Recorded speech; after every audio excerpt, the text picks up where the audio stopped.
Tenemos un tema que tiene cierta complejidad.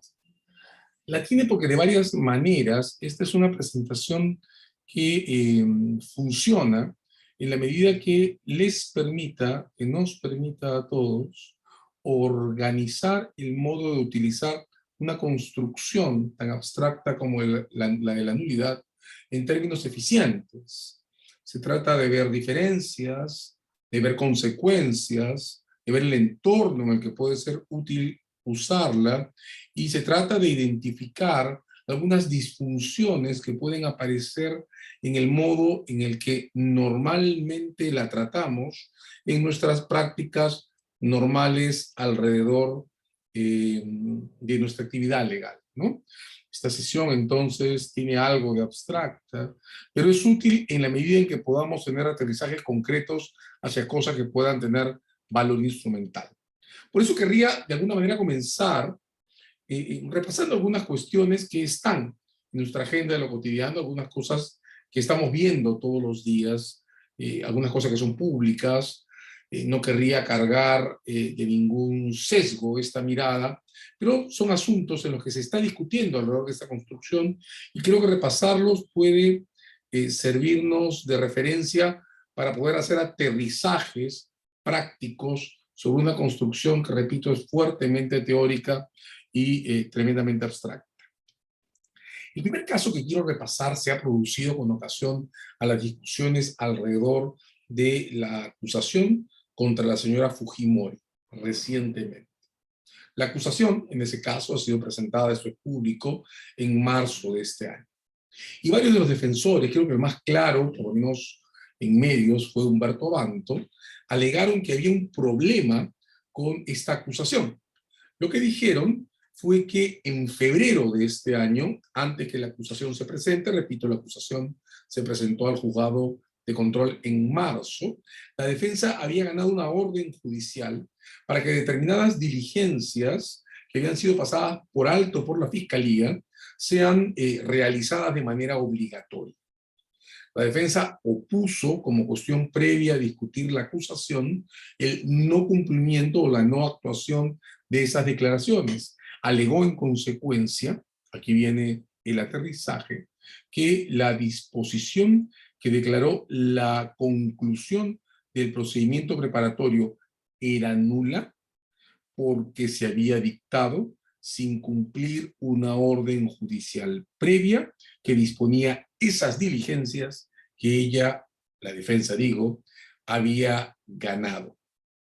En el discurso, en la propia presentación del argumento, la defensa sostenía o sostuvo que la nulidad de esa disposición tenía que obligar a dejar sin efecto la acusación, porque la acusación solo podía ser válidamente presentada una vez concluido el procedimiento preparatorio. Pues bien, el 3 de junio de este año, el juez Víctor Zúñiga ha declarado infundado el pedido de nulidad.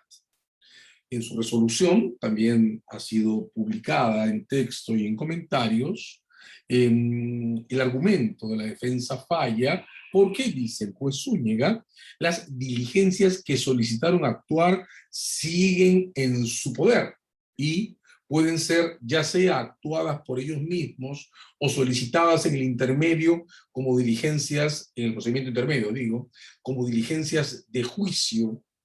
Está claro que en esto el juez Zúñiga está organizando un argumento sobre la lesividad o sobre las consecuencias prácticas del evento postulado como nulidad, sobre su capacidad para producir agravios y sobre la necesidad de declarar la nulidad solicitada. Esta resolución todavía está en discusión, hasta donde entiendo, hay una apelación que todavía no ha sido tramitada y tendrá que ser discutida aún en sala. Pero hasta aquí podemos anotar que la resolución del juez Zúñiga marca un primer punto. La nulidad siempre representa una cuestión, un juicio sobre valores y derechos que requiere un ejercicio de ponderación.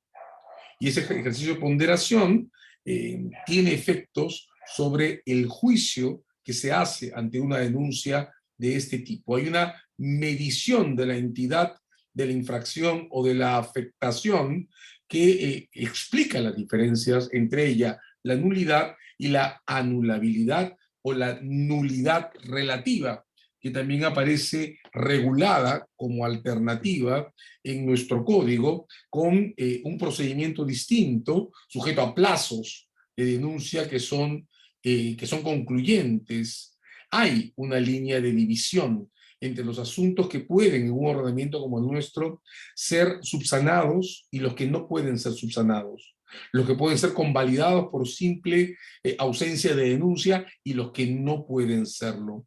De ahí que existan condiciones de validez establecidas bajo sanción de nulidad, no solo en el derecho procesal, sino también en el derecho civil de los actos jurídicos. De ahí además el principio de conservación del acto, que está ya reconocido literalmente en las normas del procedimiento administrativo y en el derecho constitucional como una forma de economía procesal. Recordemos que el Tribunal Constitucional suele declarar su jurisprudencia en estos uniformes que una cuestión de nulidad basada en rechazos liminares sobre asuntos que debieron ser conocidos en primera o segunda instancia no le obliga a devolver el expediente a primera instancia, sino que le habilita incluso a conocer en el fondo a pesar de la nulidad sancionada. Pero en el derecho procesal no tenemos, parecería que no tenemos, parte de esta sesión consiste en discutir si lo tenemos, principios equivalentes al de conservación del acto o principios equivalentes o aplicaciones equivalentes de la regla de economía procesal. Primera cuestión entonces, la nulidad hace referencia a una cuestión sobre infracciones a la ley, pero además una cuestión sobre intensidad de esas infracciones, medida en términos de agravio hacia las partes. Importante, pero sin embargo creo que esto no es lo más importante de la discusión sobre el incidente de nulidades que se presentó en el caso de Fuerza Popular. Creo que hay una cuestión más relevante, que es la que quiero presentarles o la que quiero proponerles. En el discurso de la defensa, la nulidad de la disposición que declaró la conclusión del procedimiento preparatorio provenía, ya está dicho, de la omisión que la Fiscalía tuvo en la atención a determinadas diligencias que habían sido ordenadas por un juez, el juez de control, a pedido de la defensa. El juez de control recibió el argumento, lo acabo de resumir, ha dicho que la entidad de esa omisión no es suficiente para admitir la nulidad de la resolución que puso fin al procedimiento preparatorio. Pero la pretensión de la defensa tenía una intención colateral. La defensa misma ha admitido en la audiencia y admitió en sus declaraciones en medios de comunicación que lo que perseguía era que se declare la nulidad de la disposición que determinó la conclusión del procedimiento preparatorio, porque a su entender, esa nulidad tenía que producir la insubsistencia y tenía que producirla mecánicamente de la acusación presentada a continuación. Una nota al pie de página, hay que decir que la cuestión sobre el mérito o la intensidad de la violación de derechos que puede o puede no involucrar este incidente depende de un test en efecto de proporción que requiere una serie de datos, de información que no están a nuestra disposición, de modo que no vamos a incidir en si la decisión del juez Zúñiga fue correcta o no correcta. De hecho, para poder decir que esta omisión, el no haber actuado las diligencias que fueron ordenadas por el juez Zúñiga antes, es el mismo juez el que había adoptado la decisión de febrero, sería preciso establecer si la defensa en efecto puede obtener esas declaraciones por sí mismas o si para obtenerlas necesita el auxilio de la Fiscalía. Este es un procedimiento, eso también es dominio público, que tiene un fuerte componente de derecho procesal internacional, de cooperación jurídica entre Estados. Sería imposible que el juez Zúñiga pretenda que la defensa puede obtener, por ejemplo, diligencias que deben ser actuadas en el Brasil y atendidas por personas que están sujetas a la jurisdicción de autoridades brasileñas por sí misma, porque declaraciones de ese tipo requieren activar el procedimiento de cooperación. No sabemos si de eso se trataba. Al mismo tiempo, para que la cuestión pueda tener una entidad suficiente para fundar la nulidad de la disposición que puso fin al procedimiento preparatorio, esas declaraciones tendrían que tener conducencia, o tendrían que ser conducentes, es decir, ellas mismas deberían tener por objeto el confirmar o descartar hechos concluyentes sobre el caso. Tendría que ser posible sostener que si la Fiscalía tiene esas declaraciones en sus manos, la Fiscalía ante ella, su consideración sobre el caso y la posibilidad de presentar acusación podría cambiar. Hay entonces no solo una cuestión sobre la correspondencia o falta de correspondencia entre las órdenes dictadas por el juez y las cumplidas por la Fiscalía. Hay una cuestión que tiene que ver con la intensidad del agravio, y la intensidad del agravio se mide en función, o debe medirse en función, a la necesidad de la intervención de la Fiscalía, no del juez de juicio, sino de la Fiscalía en la obtención de esa información que la defensa ha solicitado. No solo entonces es una cuestión de agravios, también es una cuestión de suficiencia del pedido para justificar la nulidad. Pero como decía, el tema más importante de este punto no está solo aquí. Esta es una cuestión que se puede, repito, resolver en atención a los antecedentes del caso y que será vista en segunda instancia. La cuestión que quiero poner en relieve es que la defensa hizo el pedido suponiendo que este tenía un efecto colateral necesario. Ese efecto colateral necesario era la retrotracción del procedimiento de la estación preparatoria.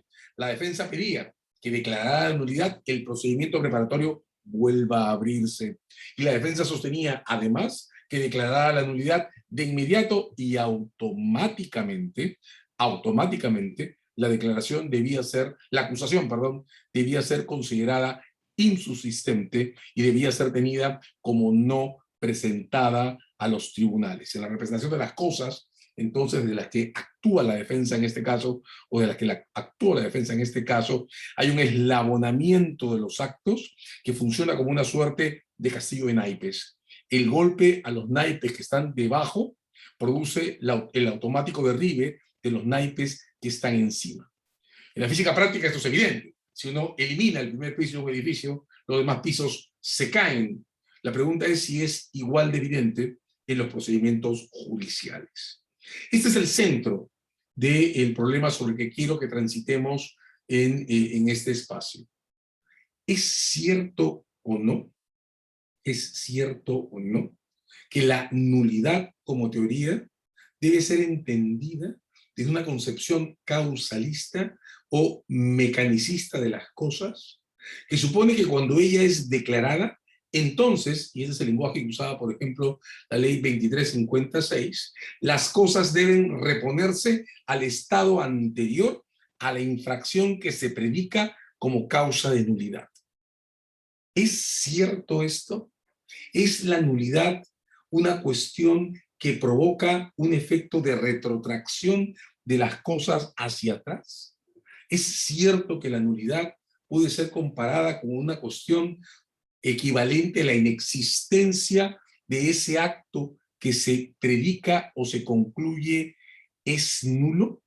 ¿Se trata de retrotraer las cosas a algún estado anterior realmente? Tengo serias dudas de que esto sea real y tengo serias dudas de que la teoría de la retrotracción o de los efectos mecánicos de la nulidad tenga algún sentido, incluso semántico, ¿no?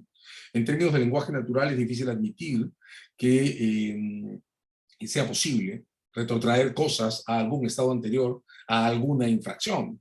De hecho, los jueces no pueden ordenar que el tiempo retroceda, de modo que, y los jueces tampoco pueden predecir nada sobre la existencia de las cosas.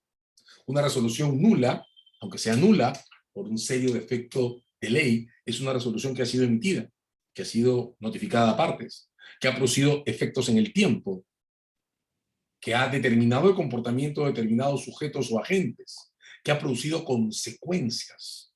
Entonces el discurso de la nulidad como construcción que remite a la inexistencia de algo es imposible de sostener. Ese algo que se predice nulo existió. Y el discurso que pretende que las cosas pueden retrotraerse a un estado anterior es un discurso falso. El pasado no regresa, de modo que nada se va a retrotraer por dos órdenes judiciales. De hecho, tengo la impresión que el discurso sobre la retrotracción como consecuencia de la nulidad es un discurso fuertemente invisibilizador. Porque si algo que es nulo existió y produjo consecuencias, la reparación de esas consecuencias no puede basarse en un mítico retorno del pasado. Claro, en atención al discurso sobre la retrotracción, la persona que fue detenida será puesta en libertad, pero esa puesta en libertad no la regresa al momento en el que estaba antes de ser sometida a la arbitrariedad de una detención. Esa persona estuvo en prisión, esa persona perdió días de su vida, esa persona puede eventualmente haber sido maltratada, esa persona sufrió la tensión de haber estado en detención, como la persona que recibe una notificación de una resolución que luego se declara nula, recibe esa notificación, recibe el impacto de ella y sufre la afectación de su posición en el proceso que se sostuvo, que se ha sostenido durante todo el tiempo que media entre esa notificación y la declaración de nulidad del acto afectado por alguna violación a la ley.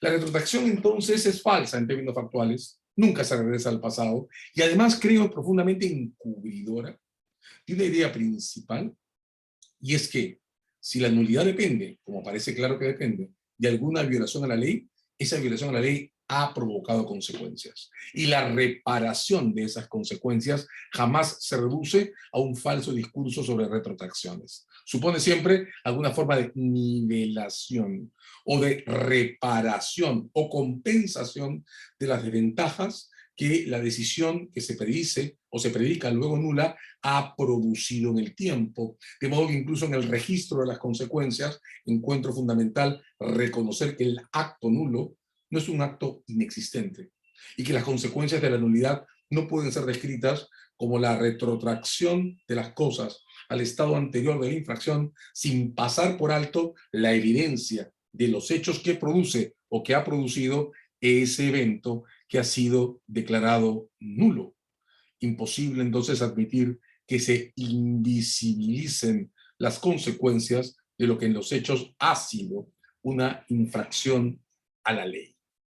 En los casos más simples, puede ser admisible, por lo menos provisionalmente, asumir que los efectos de un acto viciado por nulidad tengan que ser levantar las consecuencias del acto, pero ni siquiera en ellos, ni siquiera en los más simples, las cosas pueden simplemente agotarse en el mito de la retrotracción, que repito, es además, en términos ontológicos, de imposible cumplimiento.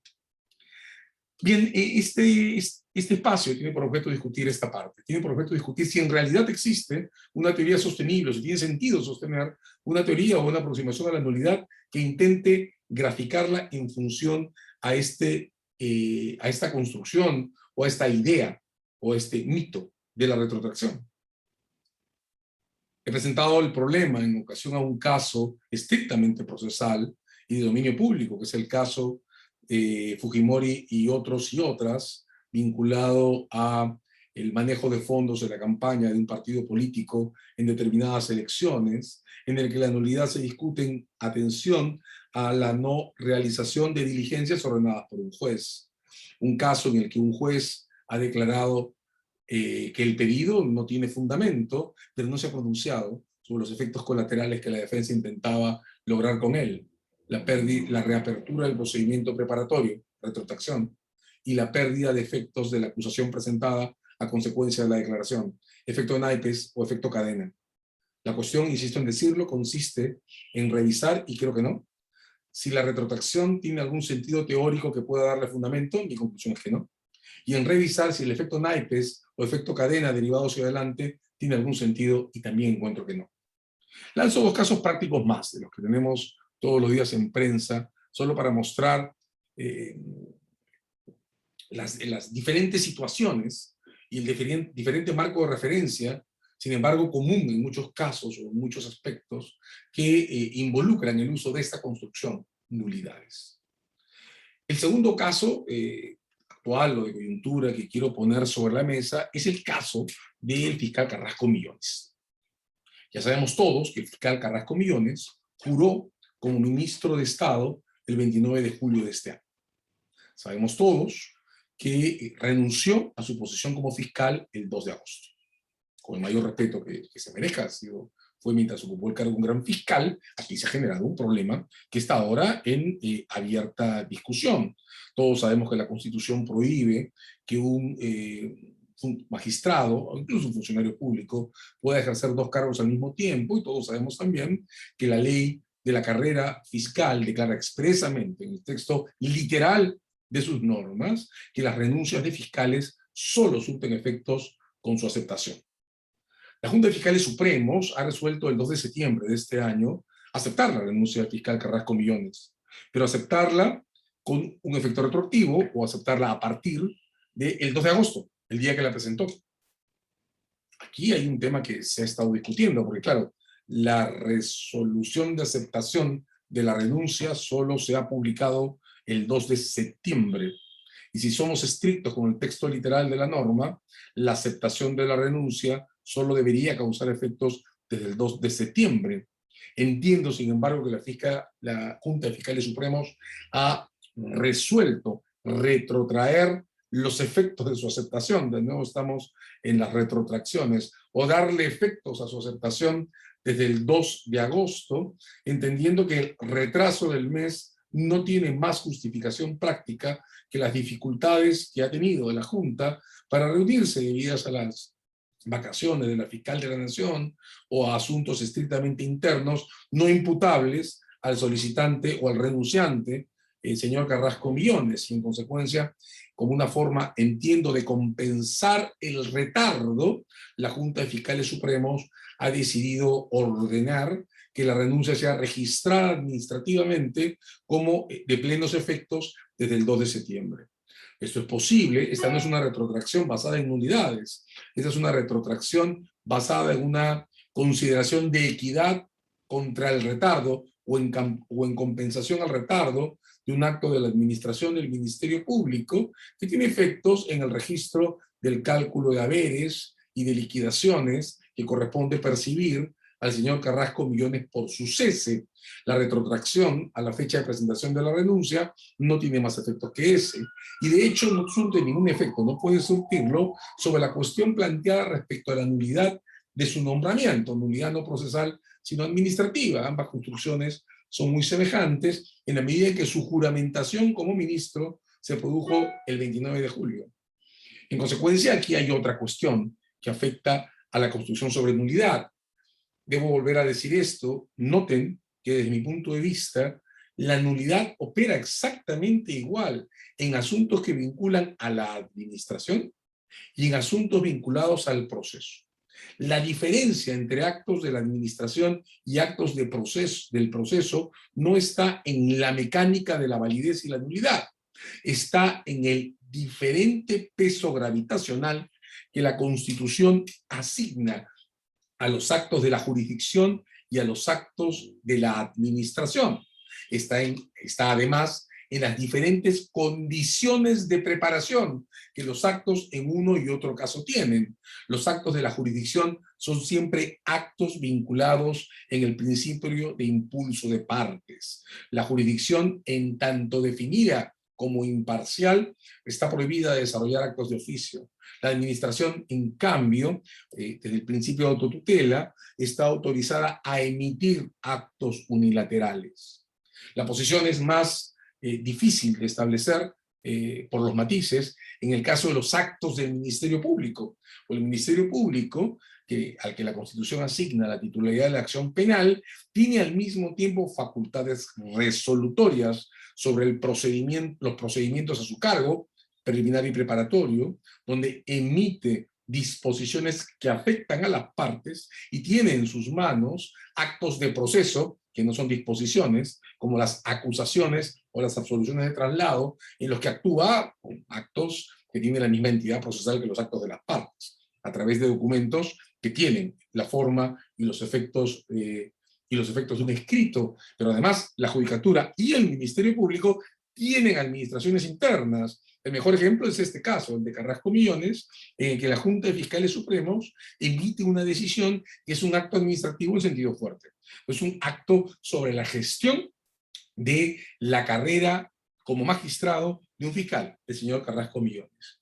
Pero bueno, regresando al caso, la cuestión a resolver está en las consecuencias. ¿Qué efectos tiene la constatación, más allá de preferencias personales, quiero decir esto con todo respeto y no introducir ninguna subjetividad en el comentario, es un hecho, es un caso público y notorio, qué consecuencias tiene constatar que al 29 de julio de este año el señor Carrasco Millones era fiscal y su renuncia no estaba aceptada, y que su renuncia fue presentada y aceptada el 2 de agosto, 2 días después? ¿Hace eso nulo el nombramiento? Y si el nombramiento nulo, ¿qué consecuencias se siguen de ello? Ya que hemos comenzado diciendo que la retrotracción es una fantasía teórica y es en realidad un mito de imposible realización. ¿Y qué consecuencias se siguen sobre la base de la idea del castigo de naipes? Es decir, los actos que median entre el 29 de julio y el 2 de septiembre, fecha material de aceptación de la renuncia para todos los fines, son actos que deben caer como castillo de naipes porque el nombramiento es nulo. Esa nulidad alcanza hasta el 2 de septiembre, fecha en que se decidió la aceptación de la renuncia, o, como todas las cuestiones vinculadas a remuneraciones y liquidaciones, alcanzan solo hasta el 2 de agosto. ¿Cuál es el efecto que entonces esta discusión sobre nulidad tiene en este caso respecto, por ejemplo, a los cambios en los altos mandos de la policía que se han producido con ocasión a su posición como ministro? Repito, las consecuencias que tomemos sobre esos asuntos son trasladables claramente al modo en que abordemos asuntos semejantes vinculados a la nulidad en los actos procesales. Porque, como repito, la teoría de referencia sobre la validez y nulidad de actos procesales y de actos de la administración no tiene por qué tener ninguna diferencia práctica cuando estamos fuera del ámbito de los actos unilaterales de la administración y cuando no estamos en una situación que venga determinada por el principio postulatorio o acusatorio que como condición previa establece por la regla de imparcialidad la legitimidad o la validez de los actos de la judicatura. Agrego a la gama de asuntos que se ven afectados por ese tipo de consideraciones, un segundo caso en el que voy a jugar también con escenarios reales e hipotéticos, y de nuevo voy a presentarlos sin ninguna intención subjetiva, y tratando de poner al margen mis preferencias personales sobre estas historias, pero partiendo del hecho de que son casos de manejo público, de modo que son casos que pueden orientar nuestra percepción sobre el modo en que funcionan estas herramientas. Me voy a referir ahora, este es el tercero que presento en esta primera parte introductoria, me voy a referir al caso del señor Cerrón. El señor Cerrón, ya sabemos todos, el secretario general del Partido Perú Libre, el partido que ganó las elecciones presidenciales. Sabemos todos también, fue condenado el 5 de agosto del 2019 junto a otras personas por un caso basado en las reglas del delito de negociación incompatible. Su condena está ahora suspendida en lo que se refiere a la privación de la libertad por 3 años, es el periodo de prueba que tiene. Le impusieron una inhabilitación de 1 año e impusieron un pago de 850.000 soles de reparación a nombre del Estado. El 5 de agosto de este año, en las redes sociales, el señor Cerrón él anunció que había cumplido con el pago del 100% de la reparación civil. Entiendo, por lo que los medios han difundido, que el juez a cargo de la ejecución de su sentencia aceptó el pago como correctamente efectuado y dio por entonces cancelado uno de los extremos que contenía esa sentencia. Entiendo además que ese decreto es un decreto, el de aceptación de un pago, no ha sido impugnado por nadie, y que el juez, antes de emitirlo, no pidió ninguna información complementaria. No hay que decirlo, norma legal que obligue a un juez de ejecución a hacer por sí mismo obligatoriamente ninguna revisión, auditoría, ni investigación, y ni siquiera a emplazar a quien paga sobre el origen de los fondos con los que paga. No hay disposición que obligue a hacerlo, de modo que si el juez recibió el pago y lo dio por bien efectuado, no violó ninguna ley, hay que decirlo. Sin embargo, se ha registrado públicamente un pedido presentado por una procuraduría que litiga o interviene en un caso paralelo, no el de negociación incompatible, sino el caso del tráfico de licencias de conducir en la región Junín, caso que está no en ejecución de sentencia, sino en investigación, donde el señor, o en el que el señor Cerrón ha sido incluido también. La Procuraduría a cargo del caso de tráfico de licencias de conducir ha anunciado que ha solicitado al Ministerio Público incautar esos 850.000 soles. La Procuraduría ha declarado que desde su punto de vista esos 850.000 soles provienen de la masa crítica de fondos que fue movida alrededor de la organización o del entorno del señor Cerrón en el evento del tráfico de licencias de conducir. Ha cuestionado, por escrito, que la judicatura pueda admitir como bien pagada una reparación civil que ha sido hecha en base a fondos que la Procuraduría entiende provienen del tráfico de licencias de conducir. Es el estado de cosas, hasta donde entiendo. Ese pedido ha sido glosado a una carpeta fiscal que ahora ha sido trasladada a Lima, a un distrito judicial, y hasta donde los medios registran la información pública sobre este caso, la Fiscalía, que ahora lo tiene entre sus manos, no ha hecho, al menos no ha hecho aún, ningún pedido a el nuevo juez que estará a cargo. También la competencia judicial ha sido declinada hacia la Sala Penal Nacional ya, según entiendo, de manera firme, respecto a este incidente de los fondos. Bien. Repito, quiero que nos mantengamos al margen de preferencias subjetivas. Quiero que registremos la naturaleza del evento. ¿Qué va a ocurrir con el decreto? Que es una resolución judicial, más allá de que no sea un auto y no es apelable en forma. Pero ¿qué va a ocurrir con el decreto que tuvo por cancelado el pago de la reparación civil? Imaginemos que la Procuraduría logra confirmar en base a evidencias, tiene que hacerlo, no puede alegar simplemente que en efecto hay alguna conexión entre los 850.000 soles reunidos y el material de elementos que están en manos de la Fiscalía, que investiga el caso del tráfico de licencias de conducir.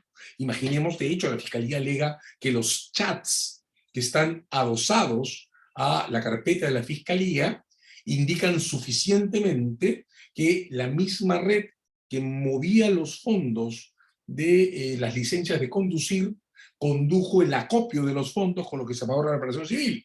En la versión que la Procuraduría ha presentado o está presentando, tendrá que actualizarla ahora que el caso está en Lima, hay una especie de gran bolsa de dinero que mezcla los fondos del tráfico de licencias con los fondos acopiados a militantes para pagar la reparación civil. Y como todos sabemos, el dinero no está formado por unidades independientes como los lingotes de oro marcados, o los cuadros, o las piezas de arte, o las joyas. El dinero es siempre un saldo neto matemático, de modo que funciona como el agua.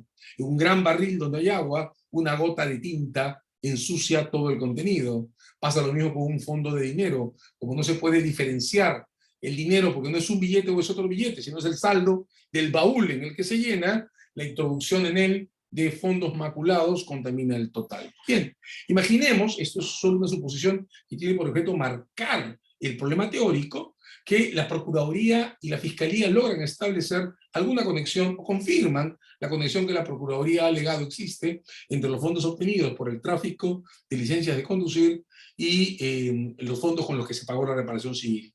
¿Qué ocurre, decía, con el decreto que tuvo por bien cancelado el pago de la reparación civil? ¿Deviene en nulo? ¿Sería un caso de nulidad por error inducido por el presentante que postuló los fondos como propios sin revelar que, bueno, la prohibición de incriminación le permite no revelarlo, pero sin revelar y sin permitir que el juez sepa que provenían de un fondo maculado, si fuera ese el caso? ¿Qué seguiría si admitiéramos que el decreto es nulo porque el juez tuvo por pagados con fondos propios, lícitos, regularmente obtenidos, fondos que en realidad provenían de un fondo contaminado por dineros lavados? ¿Qué seguiría eso? El juez tendría que revocar, podría hacerlo ese decreto, y tendría que emplazar al señor Cerrón para que vuelva a pagar con fondos no maculados, o el hecho de haber recibido esos fondos le permitiría directamente revocar la suspensión de la condena y utilizar los apercibimientos o las condiciones establecidas en la ejecución de esa sentencia para retornar a la ejecución efectiva. Esa revocación, si admitiéramos que es posible, también podría adoptarse cumplidos los 3 años del periodo de prueba que tiene impuestos el señor Cerrón. Repito, no quiero subjetivar la discusión sobre este caso, quiero mostrar que la idea básica que manejamos como si fuera natural de la nulidad supone 2 reglas míticas que parece difícil admitir en los casos verdaderamente ocurridos. La regla de la retrotracción, que repito es incluso semánticamente imposible, el pasado no regresa, y la regla del efecto cadena o el efecto naipes, conforme al cual la verificación de una nulidad produce automáticamente el desmonte o la invalidación de todos los eventos posteriores conectados con ella. Si admitimos eso y regresamos al primero de los casos que discutimos, hemos presentado 3, el de Fuerza Popular, el del señor Carrasco Millones y el del señor Cerrón, notaremos que la suposición que hace la defensa, conforme a la cual un juicio de nulidad sobre una disposición que puso fin al procedimiento preparatorio, ni tiene por qué provocar automáticamente la retrotracción de las cosas o la reapertura del procedimiento preparatorio cerrado, ni tiene por qué producir como efecto en cadena la insubsistencia de la acusación luego presentada. En la segunda parte de esta presentación, quiero mostrarles que en general, en la jurisprudencia establecida de los más altos tribunales, la nulidad no es, desde hace mucho, nada semejante a una situación que produzca efectos mecánicos o automáticos de retrotracción o de efecto o produzca el que he llamado efecto naipes de insubsistencia de los actos posteriores. La primera sentencia que quiero presentarles que muestra esto es la del caso Loaiza Tamayo. Esta es una sentencia de la Corte Interamericana de Derechos Humanos que data del 17 de septiembre de 1997. En la historia de este caso, la señora Loaiza Tamayo fue procesada ante la justicia militar por traición a la patria. Terminado el procedimiento, y esta es una práctica frecuente hacia el año 97, los tribunales militares declararon que la señora Loaiza Tamayo era inocente de los cargos por traición a la patria, pero derivaron los antecedentes del caso para que sean revisados por tribunales ordinarios. En ese tiempo se trataba de tribunales sin rostro. La señora Loaiza Tamayo fue procesada como colaboradora de Sendero Luminoso. Hablamos de una educadora que fue involucrada en un operativo policial de desmontaje de una célula terrorista. El tribunal sin rostro que recibió su caso la condenó como culpable por colaboración con el terrorismo, y su defensa promovió un proceso que llegó a la Corte Interamericana de Derechos Humanos bajo una regla.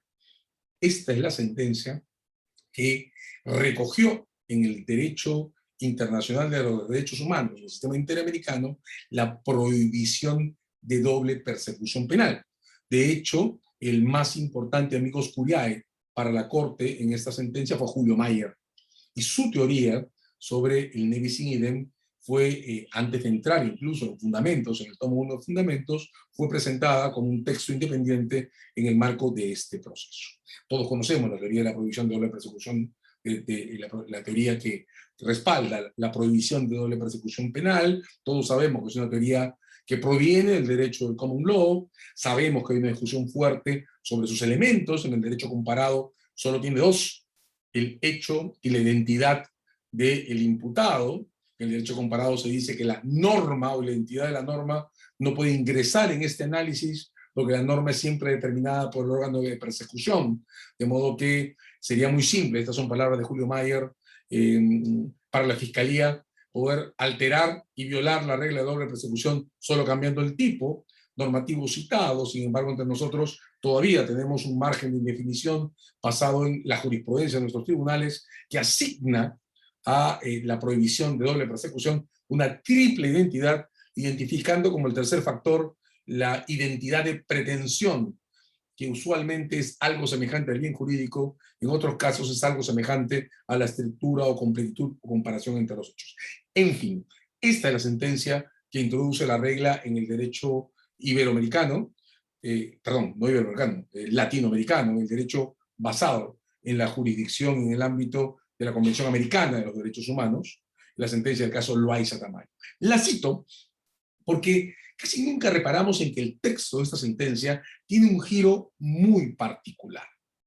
La Corte Interamericana declara aquí, en la primera parte de la sentencia, que la jurisdicción militar que primero procesó a la señora Loaiza Tamayo no es competente desde el punto de vista de la Convención Americana para llevar a proceso a personas no militares, a ciudadanos, ni siquiera por cargos tan terribles como el del terrorismo. No es competente. Y declara la Corte llevar a una persona ante un tribunal militar por cargos como el terrorismo, por más grave que sea el terrorismo, viola el estándar del juez independiente e imparcial que establece la Convención.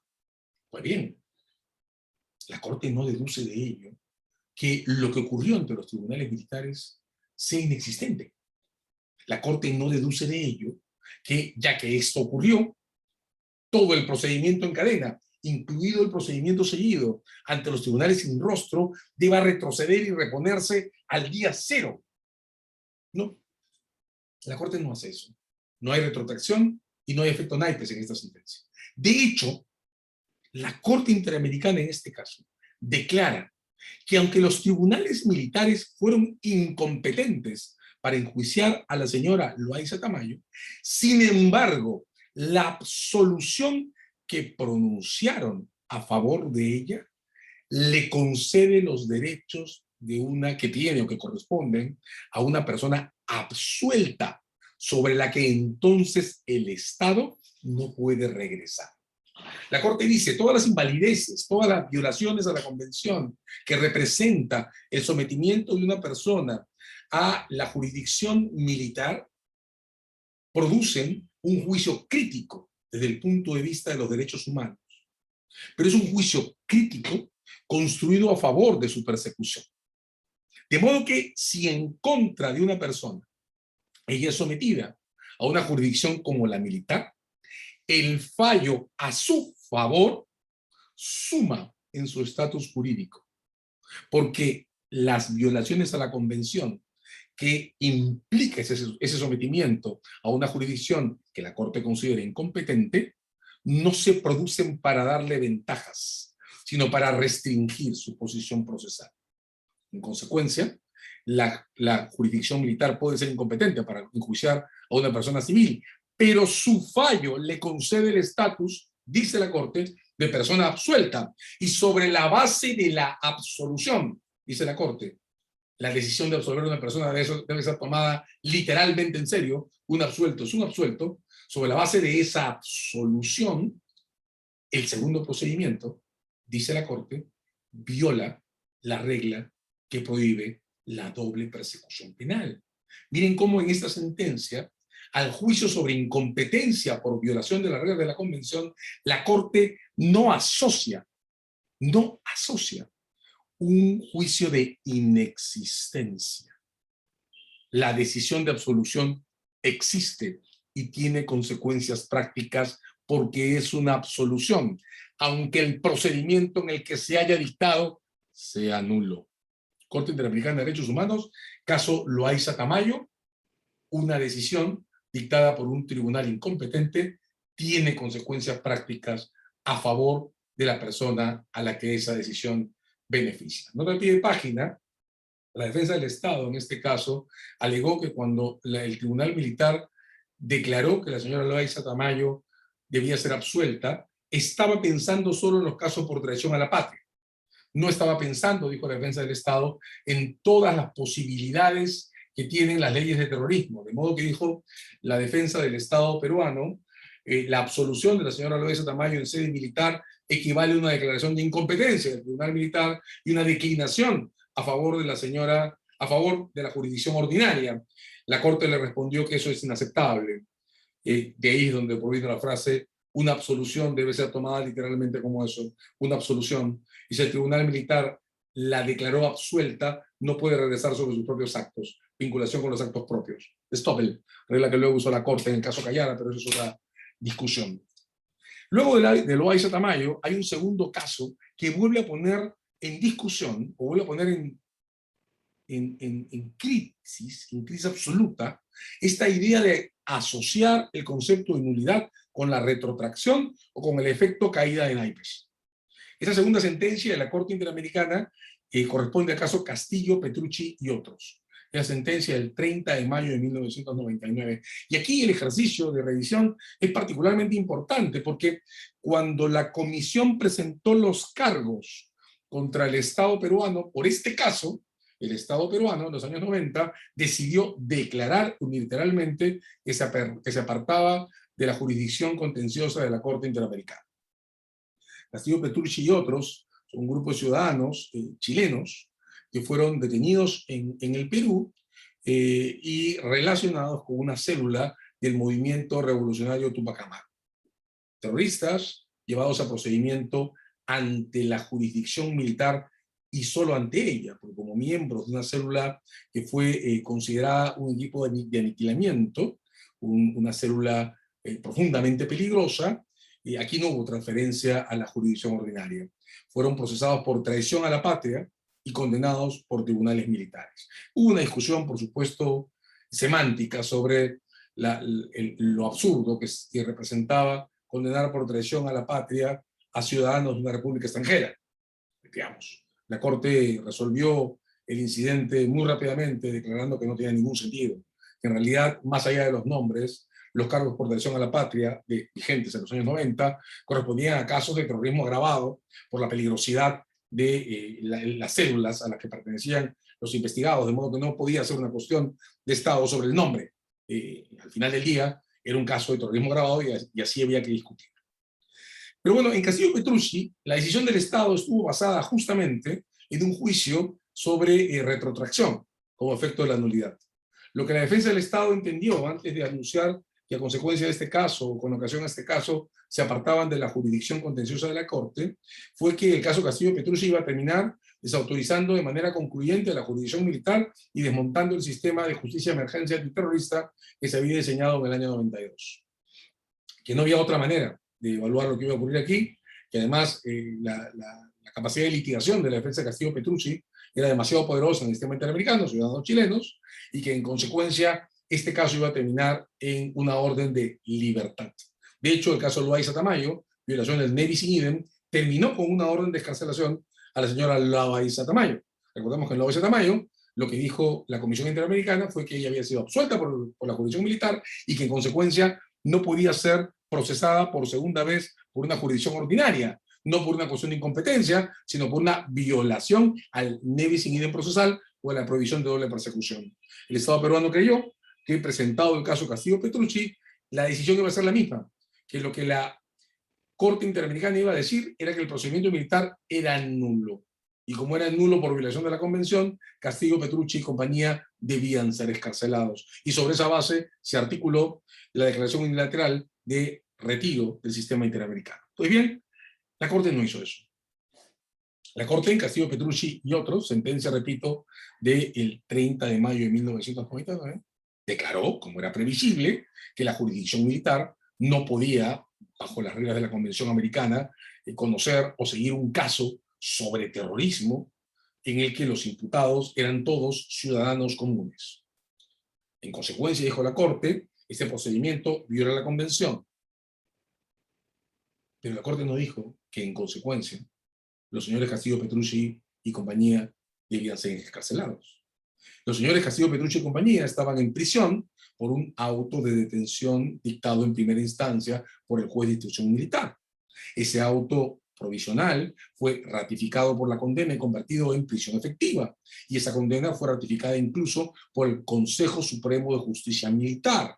La Corte Interamericana declaró que todas estas autoridades no podían ejercer su jurisdicción sobre personas civiles o personas no militares, y sin embargo no extrajo como consecuencia que debían ser puestas en libertad. Ni retrotracción, no hay ninguna línea de la sentencia que declare que la violación a la convención debe retrotraer las cosas al estado inicial previo a la violación de la convención, ni efecto naipes. No hay ninguna parte, un solo párrafo de la sentencia, que declare que, ya que la instalación del procedimiento militar violaba reglas convencionales, en consecuencia, todas las órdenes de detención dictadas contra Castillo, Petrucci y otros, tanto las órdenes del procedimiento de instrucción como las condenas, debían cesar en sus efectos y, en consecuencia, todos los beneficiarios salir en libertad. Lo que la Corte dijo en Castillo, Petrucci y otros, sentencia del 30 de mayo de 1999, fue que, si bien el procedimiento militar había violado las reglas de la Convención, las consecuencias derivadas de esa violación debían ser establecidas por el Estado peruano, considerando que, conforme a sus obligaciones internacionales, el Estado debía poner a estos ciudadanos ante un juez ordinario, en las condiciones que correspondieran a sus necesidades internas y a las cuestiones de seguridad pública y peligrosidad que los beneficiarios de la sentencia representaban. Sin efecto de retrotracción, sin efecto Castillo de Naipes. El tercer caso que quiero comentar es el caso Berenson. En el caso Berenson, la comisión regresó sobre lo mismo. Lori Berenson fue detenida en Lima, ciudadana norteamericana, detenida en Lima durante un operativo de la policía antiterrorista y que la relacionó también con una célula activa del movimiento revolucionario Tupac Amaru, de esta agrupación terrorista. Lori Berenson fue puesta a disposición de la jurisdicción militar como Loaiza Tamayo. La jurisdicción militar, con ocasión al caso de Lori Berenson, corrigió su procedimiento, no la absolvió de los cargos por traición a la patria, sino que se declaró a sí misma incompetente, una cuestión previa a sentencia, y entregó el caso, oportunamente esta vez, a la jurisdicción ordinaria. Recordemos todos que para 1997, además, los tribunales sin rostro de la jurisdicción ordinaria habían cesado en sus funciones, de modo que la señora Berenson fue puesta bajo jurisdicción de un tribunal presidido, para la etapa de juzgamiento, por el magistrado Marcos Ibaceta, que en ese momento era presidente de ese tribunal, y condenada por colaboración con el terrorismo. Bien. La Comisión Interamericana de Derechos Humanos llevó este tercer caso a juicio. Hay algunos más que siguen las mismas reglas, de modo que no tiene sentido sobrediscutirlos. Pero en este tercer caso, la Comisión Interamericana sostuvo que, ya que en Castillo Petrucci la Corte había declarado que la jurisdicción militar no era competente para este tipo de asuntos, todo el material probatorio acopiado por la policía militar y por el juzgado militar que intervino en la evaluación de la responsabilidad de la señora Berenson antes de la inhibición, debía ser excluido y no debió haber sido usado, lo fue, por la jurisdicción ordinaria que luego recibió el proceso. De nuevo, efecto naipes. En este caso no se trata de una cuestión de retrotracción, porque cuando la señora Berenson, perdón, cuando el caso Berenson fue llevado ante la Corte, la señora Berenson ya había sido conducida ante un juez ordinario, de modo que la retrotracción ya no tenía sentido. No tenía sentido pretender que el procedimiento debía regresar al día de su detención. Bajo el estándar del caso, de los dos casos, Loaiza Tamayo y Castillo Petrucci, sobre todo el del caso Castillo Petrucci, la situación violatoria de la Convención ya había sido regulada. También en el caso Castillo Petrucci había habido un procedimiento militar y lo que la Corte ordenó fue llevar a los acusados ante un juez ordinario. Cuando el caso de la señora Berenson llega a la Corte, la señora Berenson ya había sido puesta a disposición de un tribunal ordinario. Pues bien, no hay retrotracción, pero en este caso sí hay una discusión sobre el efecto naipes. La comisión le pide a la Corte declarar que, ya que la señora Berenson había sido investigada originalmente por un juez militar, y ese juez militar antes de inhibirse directamente a través de la Fiscalía Militar y de la Policía Militar, había copiado documentos y evidencias que el Tribunal Ordinario luego utilizó. En consecuencia, el Tribunal Ordinario había utilizado pruebas inválidas, pruebas contaminadas por la intervención de autoridades militares, y había producido sentencias que tenían que ser declaradas nulas por violación a las reglas de la Convención. Nuevamente, la Corte Interamericana, en la sentencia del 25 de octubre del 2004, dijo que esto no era cierto. La Corte declaró que la intervención de un órgano incompetente, como el Tribunal Militar o como los tribunales militares en este caso, produce sin duda una violación a los derechos reconocidos en la Convención Americana sobre Derechos Humanos. Pero volvió a declarar con Castillo Petrucci que esa violación produce el deber del Estado de encontrar medidas de compensación, reparación y equilibrio sobre la situación de las personas afectadas.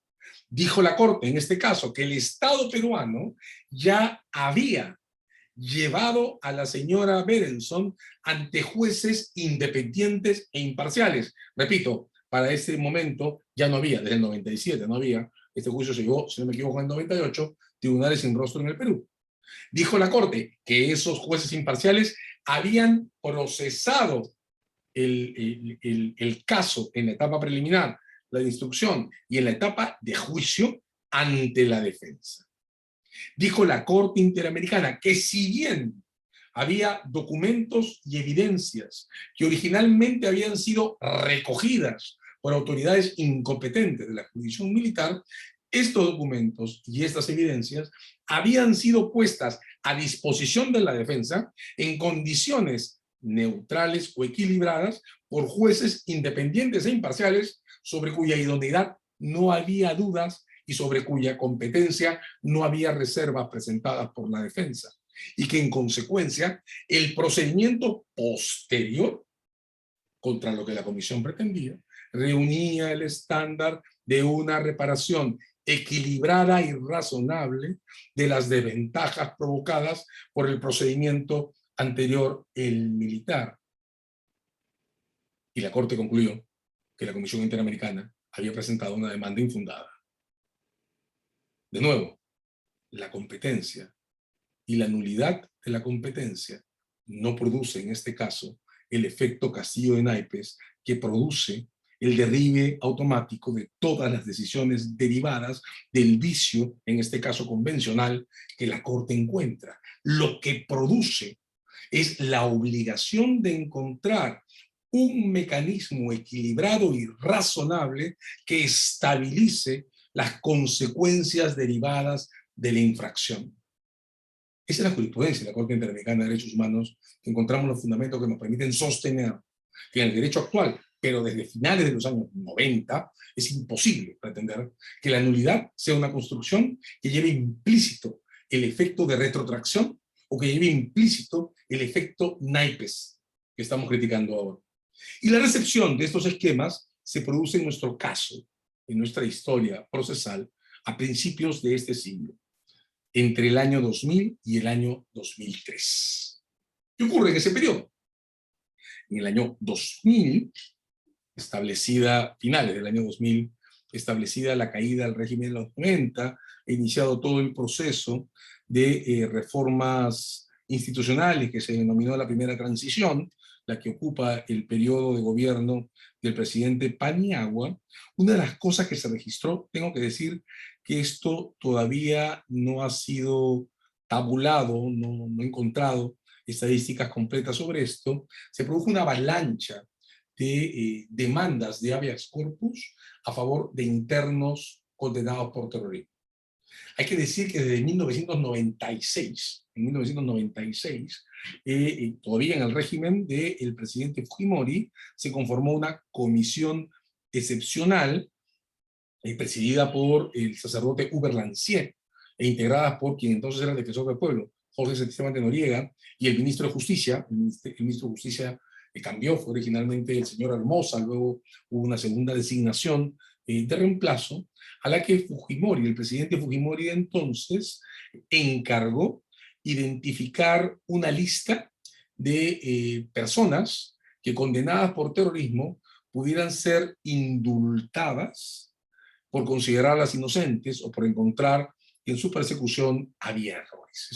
Esa comisión produjo casi 500 casos de indultos recomendados entre el año 96 y el año 2000, y estuvo fuertemente vinculada con los debates que condujeron a que en el año 97 el Estado peruano, todavía en el régimen de los 90, cerrara los tribunales sin rostro. En cualquier caso, desmontado el régimen de los años 90, en el año 2000, empezaron a aparecer casos, demandas de habeas corpus, promovidas en favor de aquellas personas a las que la Comisión Lancier no había recomendado para indulto. Entre el 2000 y el año 2003, repito, la estadística no ha sido cerrada, no he encontrado ninguna fuente que la haya tabulado, ninguna de esas demandas fue declarada fundada por el Tribunal Constitucional. Y todas ellas alegaban que, en atención a los precedentes del caso Castillo Petrucci, del caso Loaiza y del caso Loaiza Tamayo, Berenson no se había discutido aún en la Corte, la jurisdicción militar no podía afirmar como válidas las sentencias que había dictado por traición a la patria, ni los tribunales sin rostro podían afirmarse a sí mismos como válidos porque eran dos productos dictatoriales. El Tribunal Constitucional no emitió ninguna de esas sentencias. Pero en enero del año 2003 declaró, contando los plazos desde la caída del régimen de los 90 y de su propia reinstalación, luego de la sentencia del caso Tribunal Constitucional, que los decretos leyes del año 92 y siguientes, que definieron los procedimientos por terrorismo y por traición a la patria, eran inconstitucionales, tanto bajo la Constitución del 79 como bajo la Constitución del 93. Bien.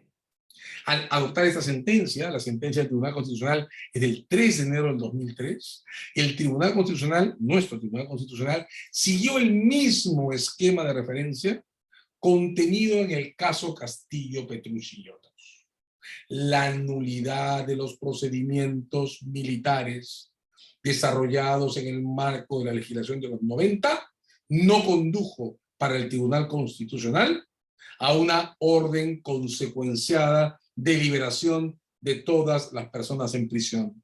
La nulidad de los procedimientos militares no tuvo efecto naipe. El hecho de que los procedimientos sean nulos no produjo como consecuencia que las órdenes de detención y las condenas que provocaban la detención definitiva, la prisión, la privación de libertad definitiva, decayeran automáticamente. El Tribunal Constitucional, como antes la Corte Interamericana, declararon que lo que provocaba esa violación a la Constitución era el deber del Estado de generar un procedimiento legislativo que permitiera la conducción ordenada de los condenados ante jueces independientes e imparciales que revisaran la evidencia reunida, incluso si hubiera sido reunida por autoridades militares, conforme a los estándares del debido proceso y el principio de contradicción. Ese paquete de casos fue entregado a la Sala Penal Nacional, que en su día presidió Pablo Talavera Helguera. El mismo esquema.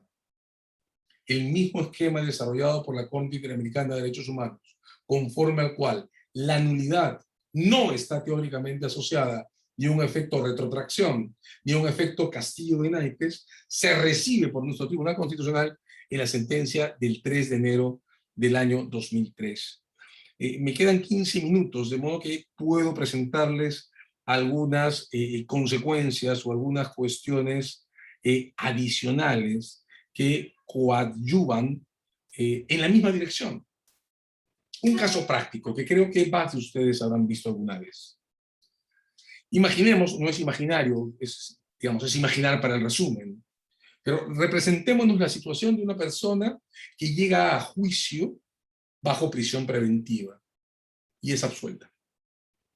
La consecuencia automática de esa absolución, tanto bajo las reglas del Código de 1940 como bajo las reglas del Código del 2004, es la excarcelación. Independientemente de que la sentencia sea impugnada o no, es la excarcelación.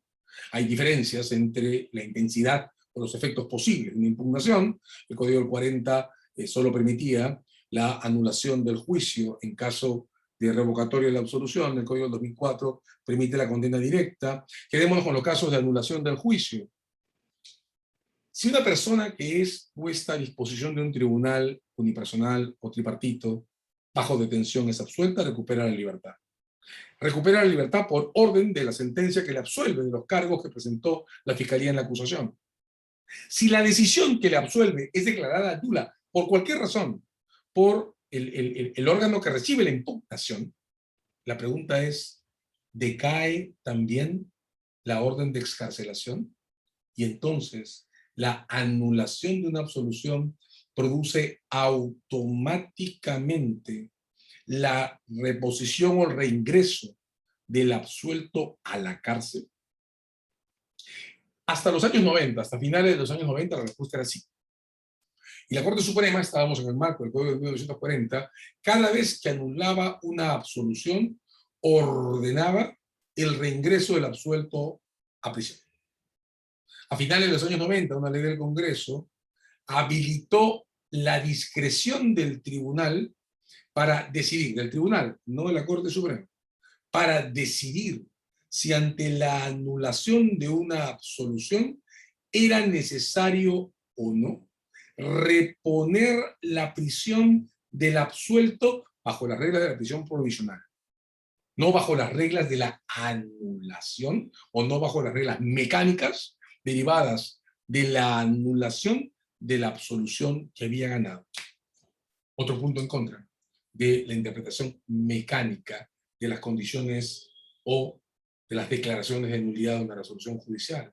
Tampoco es cierto. Si no es cierto que una declaración de nulidad tenga que producir la retrotracción, imposible en todos los casos, de las cosas al estado anterior de la infracción, y no es cierto que la declaración de nulidad deba producir un automático o mecánico efecto naipe sobre todos los eventos posteriores a la causal que provocó la nulidad, tampoco es cierto que una resolución anulada deba cesar absolutamente en sus efectos más allá de aquellos vicios que provocan la causa de la anulación. Una resolución judicial anulada, entonces, no es un documento necesariamente anulado in toto. El alcance de la anulación dependerá siempre de la causa que lo produce. Y los actos o las consecuencias escindibles de esa resolución, especialmente las que se refieren a las situaciones provisionales o a la libertad del imputado o la disposición de los bienes activos, materias del proceso, son siempre situaciones escindibles, cuya secuela debe ser medida por el juez que recibe los efectos de la resolución. En el marco del Código del 40, esto es bastante más simple, en la medida en que ya se ha asumido uniformemente que las cuestiones cautelares se discuten por el juez de la preparatoria y no se discuten a nivel de juicio. Sin embargo, la anulación de una absolución sigue produciendo o puede seguir produciendo el mismo riesgo en la medida en que el cuaderno cautelar de quien fue liberado por una absolución lo que registra es una orden de prisión preventiva, cuya homologación en el tiempo, luego de la anulación de la absolución, puede devenir en innecesaria sin que haya un nuevo juicio de control sobre la necesidad de reponer esa prisión preventiva. De nuevo, un caso en el que ni la retrotracción ni el efecto castigo en naipes tienen ningún sentido. En los 10 minutos que me quedan, les voy a presentar la última situación que creo que es la que termina de conducir a lo que podríamos esbozar como una propuesta teórica final sobre estos asuntos. El último asunto que les quiero presentar, proviene de las sentencias que el Tribunal Constitucional ha pronunciado sobre el caso Petroaudios. Porque hay dos. Está la sentencia del 27 de octubre del 2010. Para la sentencia del 27 de octubre del 2010, el señor Alberto Kimper había demandado por vía de amparo, porque él estaba libre, la nulidad del auto que dio inicio a la instrucción del caso Petroaudios.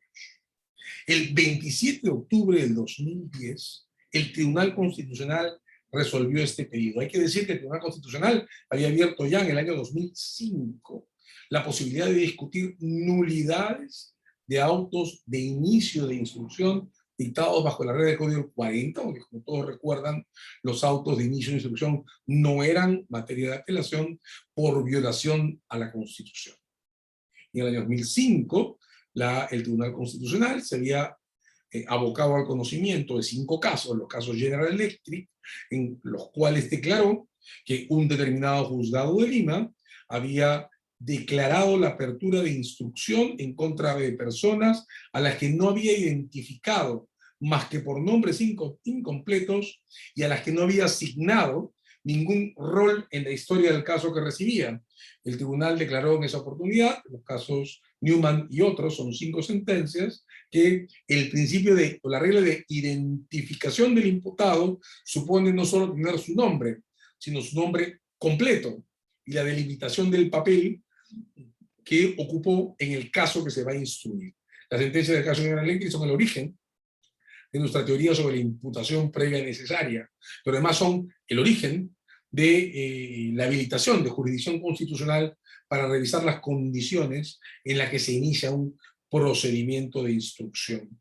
En ese caso, la sanción de la nulidad fue la anulación del proceso completo, no por efecto naipes, sino por determinación de una condición previa para la legitimación o la autorización del procedimiento judicial. En cualquier caso, el señor Alberto Kimper intentó un procedimiento semejante en contra del caso Petroaudios. Todos recuerdan el caso Petroaudios, hace referencia a un escándalo sobre concesiones petroleras registrado en tiempos en los que gobernaba el país el señor García y era premier el señor Jorge del Castillo, que no está, por supuesto, involucrado en este caso. Solo hago la referencia para ubicarnos en el tiempo.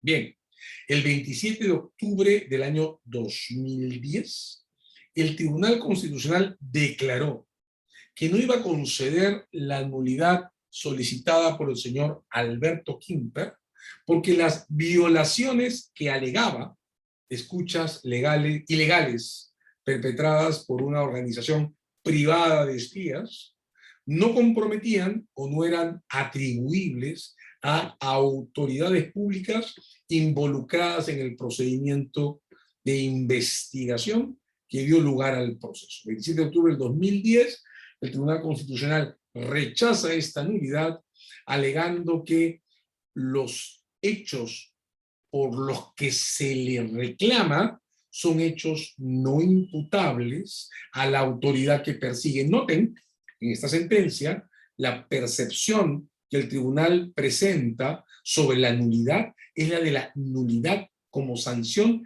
al comportamiento infractor del autor de la orden que se impugna. Nulidad como sanción. Lo que el tribunal dice es, yo no voy a anular el acto de una autoridad a la que no se le puede imputar la infracción que se alega, porque es una infracción que le es ajena. Nulidad como sanción. El tribunal tiene una segunda decisión, y esa segunda decisión se pronuncia 11 años antes, me quedan 6 minutos. Es una decisión firmada el 5 de febrero del 2021, a solicitud de la Procuraduría que intervenía en el mismo caso. La Procuraduría en este caso alegó que la Corte Suprema, en la ejecutoria de mayo del 17, que declaró sin lugar la nulidad de la absolución de los acusados, había violado la Constitución. Dijo la Procuraduría que en la absolución se había excluido todas las grabaciones que se habían capturado en contra de los acusados. Pero además se había extendido la exclusión a todo el material probatorio que la Fiscalía reunió por su propio impulso luego de recoger esas grabaciones. El Tribunal Constitucional, en esta segunda sentencia, la del 5 de febrero del 21, declaró la nulidad de la Ejecutoria Suprema de mayo del 17 y ordenó que la ejecutoria vuelva a ser pronunciada. asignándole defectos en la argumentación que conducía a extender los efectos o las consecuencias de la nulidad. Noten que la razón por la que ambas sentencias pueden coordinar está en el objeto de referencia que produce la nulidad. La nulidad alegada por Quimper, dijo la sentencia del 27 de octubre del 10, se refería al origen de las grabaciones que provocaron el caso. La nulidad alegada por la Procuraduría, en la sentencia del 5 de febrero del 21, se refería a la extensión de la exclusión hecha por el tribunal y ratificada por la Suprema a piezas procesales no directamente vinculadas a las escuchas ilegales que habían producido la primera desestimación. Estamos en hora, de modo que tengo algunas notas adicionales que puedo reservar para el intercambio. Yo me quedaría en este momento aquí y quedaría a disposición de ustedes para las preguntas o temas que quieran complementar. Bien, doctor, mil gracias. Excelente exposición. Gracias. Nuevamente repito, para quienes hayan ingresado en la clase, esta es la sección de preguntas. Tienen dos maneras de realizarlas. En caso cuenten con un micrófono habilitado, levantan la mano está en la barra inferior de la pantalla. Yo les daré el micrófono para que ustedes puedan realizar la pregunta al doctor directamente y él les responderá. Caso contrario, pueden ir también el logo de preguntas y respuestas que es Q&A, en la barra inferior también, y yo leeré la pregunta al doctor para que él la responda. Así que empezamos primero, tenemos una pregunta escrita de Miriam, se dice, y ella pregunta lo siguiente. Buenas noches, excelente ponencia. Mi pregunta es la siguiente. Si la consecuencia de la nulidad no es la retrotracción al momento de su celebración, entonces, ¿cuál es la consecuencia? Gracias. Muchas gracias, Miriam. Bueno, la nulidad tiene como consecuencia el deber de equilibrar el desorden específico producido por la infracción que la provoca. Apliquemos este ejemplo al caso de Fuerza Popular y la alegación de diligencias no actuadas en el procedimiento. Lo que explicó Humberto Banto en medios y lo que se ha dicho en la audiencia del caso es que, vamos a poner al margen la cuestión sobre intensidad de la infracción a la que se refiere el juez. Vamos a suponer que en efecto, vamos a suponer, solo para poder completar la respuesta a la pregunta, que el pedido de Fuerza Popular se refería a declaraciones de personas que viven en el Brasil, sujetas a la jurisdicción de las fiscalías brasileñas, a las que solo podía acceder a través de la fiscalía, si la fiscalía activaba el procedimiento de cooperación que tiene con las autoridades del Brasil para estos fines. Supongamos ese caso. Sería un caso en el que el juez no tendría razón, el juez Zúñiga, porque la defensa no tendría cómo obtener esa declaración. Vamos a suponer que son concluyentes, vamos a suponer que hay razones para pensar que podrían serlo, para poder completar la pregunta. Bien, si ese fuera el caso, lo que la defensa creía era que eso producía, uno, la nulidad de la disposición que cerró el procedimiento preparatorio. Efecto sanción. La nulidad produce la pérdida de efectos de la resolución que concreta la infracción. Efecto sanción, perfecto. Supongamos que produce la nulidad. Efecto retrotracción. La defensa sostenía que eso debía producir la reapertura del procedimiento preparatorio. ¿Por qué? ¿Por qué todo el procedimiento preparatorio? Si lo que la defensa dice es que la nulidad se basa en que no se ha obtenido determinadas declaraciones, el efecto necesario para compensar ese desorden es obtener esas declaraciones. Y eso no requiere la reapertura del procedimiento preparatorio. Eso requiere habilitar una cuestión previa. Señor, habilite esas declaraciones y tráigalas en el propio procedimiento preliminar. Tráigalas. Una vez que las traiga, usted tendrá un plazo para ver si tiene que ajustar su acusación o no, y la defensa tendrá un plazo para ver si las utiliza o no en respuesta a su acusación. Tráigalas. Tan es esto posible que días después, la Fiscalía, en la instalación del procedimiento intermedio, la Fiscalía ha encontrado un segundo defecto.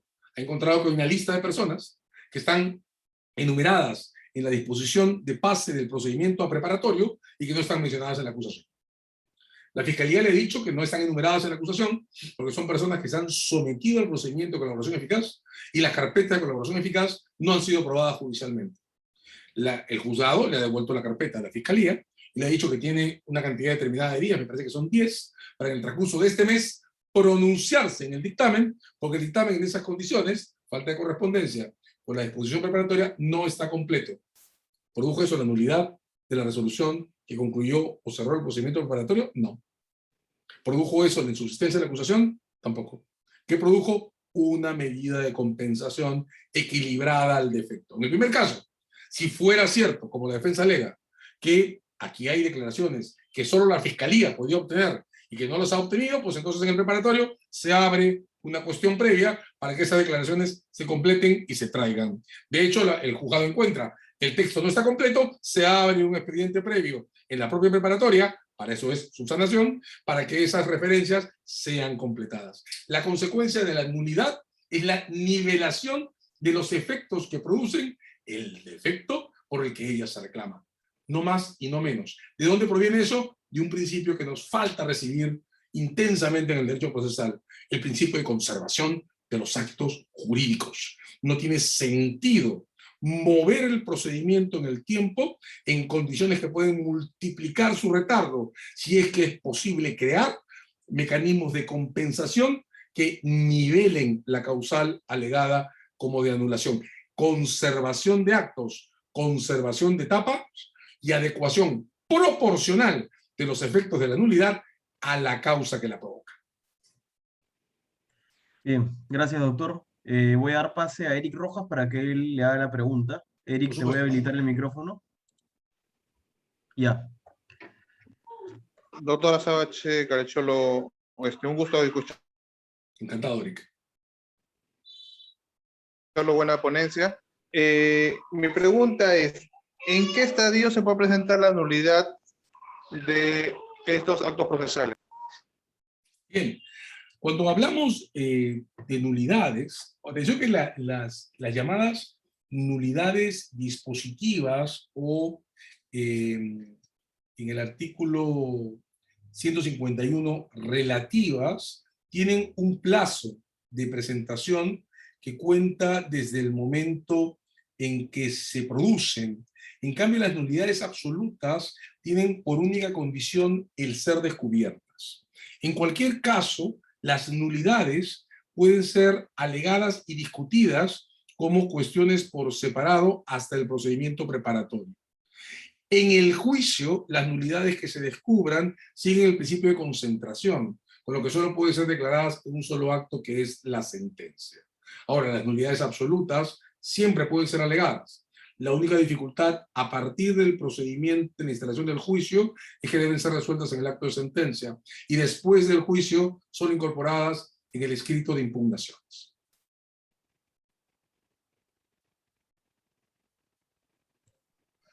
Bien, gracias, doc. Eric, ¿tienes alguna pregunta adicional? Estás con el micrófono apagado. Doctor, disculpe, una pregunta. Mi pregunta va por la siguiente consideración. En el tema de una disposición de formalización en la cual... Según tu micro, Eric, una disposición de se formaliza por negociación. De la preparatoria, supongo, ¿no? Sí, claro, preparatoria, se formaliza por negociación, se archiva por colusión, por unas cosas del destino llega a mano de un fiscal que considera pues que hay elementos en base a...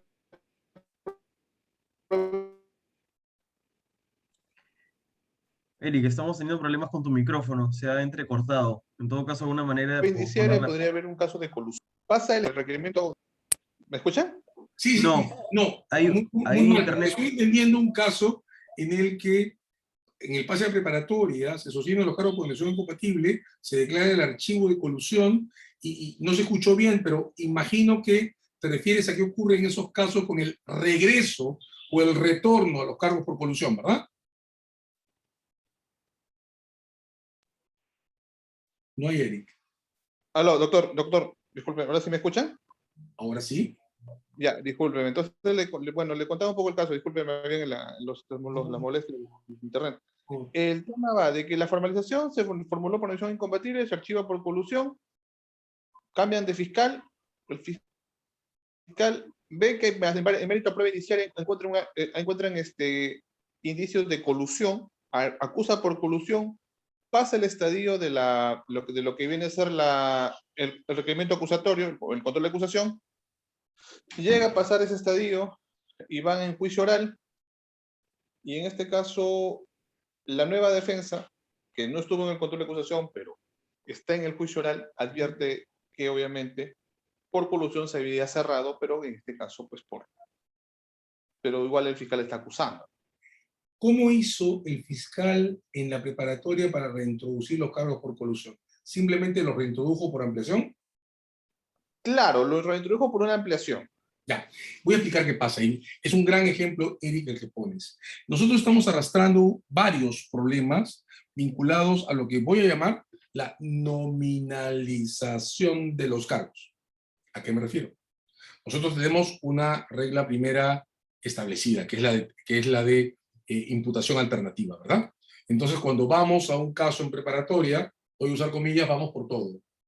Sobre todo en preliminar, a veces en preparatoria se discrimina mejor para preparar la acusación, pero en algún momento, preliminar creo que es el mejor ejemplo, vamos por todo. La preliminar se abre por negociación incompatible, cohecho, colusión, peculado si viene al caso, todo lo que podamos. Y normalmente creemos que hay que hacer el filtro en la preparatoria, pero a veces también la preparatoria acumula más de un cargo alternativo y a veces incluso la acusación presenta más de un cargo alternativo. ¿No es cierto? Bien. Primera regla, imputaciones alternativas admitidas. Segunda regla, desvinculación o determinación alternativa admitida. De modo que también admitimos que el tribunal en una acusación por colusión agravada desemboque en una condena por colusión simple. Hasta ahí estamos bien. Eso parece ser reglas que funcionan o que no tienen defectos prácticos. El problema que tenemos proviene de nuestra costumbre a corregir la tipicidad con construcciones que se refieren a la inocencia o culpabilidad del imputado. Ahí comienza el desorden, Eric, que tú describes. Por ejemplo, desde el Código del 40, pero también todavía ahora, nos hemos acostumbrado a que si la acusación contiene cargos alternativos, imaginemos que un fiscal acusa por negociación incompatible y por colusión, y pone la diferencia en función a si puede probar en juicio o no la conexión entre las dos partes. La negociación incompatible es unilateral y la colusión es bilateral. Lanza el caso por ambos delitos, y anuncia que son imputaciones alternativas. Por desgracia, muchos de nuestros tribunales van a desembocar, por ejemplo, condenando por colusión y absolviendo por negociación incompatible, o haciendo lo contrario, absolviendo por colusión y condenando por negociación incompatible, sin notar que en el derecho comparado, la construcción, absolución y condena corresponden a la inocencia o la culpabilidad, no al nombre del delito. Entonces, el problema comienza acá. El problema que tú has presentado, Eric, no se presentaría o no se registraría si nuestros tribunales tuvieran una práctica distinta, que es la que rige en el derecho comparado, en la que, ante acusaciones alternativas, dejan sin efecto los cargos por el delito que no califica para condenar o absolver por el delito que sí califica. Porque la absolución o la condena son la absolución o la condena por la responsabilidad por el hecho, no por el nombre del delito. Si ese fuera el caso, y si nuestros tribunales lo hicieran así, entonces, en la depuración de delitos durante el procedimiento preliminar o preparatorio, no usaríamos ni el archivo ni el sobreseimiento. Lo que haríamos sería decir, bueno señor, voy a dejar sin efecto los cargos por, en tu ejemplo fue colusión, y voy a pasar a preparatoria por negociación incompatible. Como solo los he dejado sin efecto, no fundo derechos subjetivos de no perseguibilidad que se arrastran con la voz archivo o sobreseimiento. De varias maneras, tu ejemplo, Eric, que es buenísimo, se parece mucho a eso que hizo el Tribunal Militar en Loaiza Tamayo. Absolver a Loaiza Tamayo por traición a la patria, cuando, como en Berenson, lo que debían hacer es, antes del juicio, declararse incompetentes. Del mismo modo, en el caso que ha contado, la Fiscalía nunca debió archivar los cargos por colusión. Cuando la Fiscalía archiva los cargos por colusión, le dice a la defensa, he desestimado esta parte del caso, y la defensa adquiere el derecho de congruencia y de no persecución, de no repetición sobre lo mismo. Lo que la Fiscalía debió hacer, pero no lo hacen nuestras fiscalías, ni lo hacen nuestros tribunales, es dejar sin efecto los cargos por colusión. cosa que le permite, porque es puramente formal y no funda derechos subjetivos, regresar sobre los cargos si encuentra hecho que lo justifica. Pero claro, Eric, atención con esto, este es un vicio que nos va a costar muchísimo remover. Muchas Muchísimo. gracias, doctor. Muchas gracias, doctor. Muy agradable, gracias.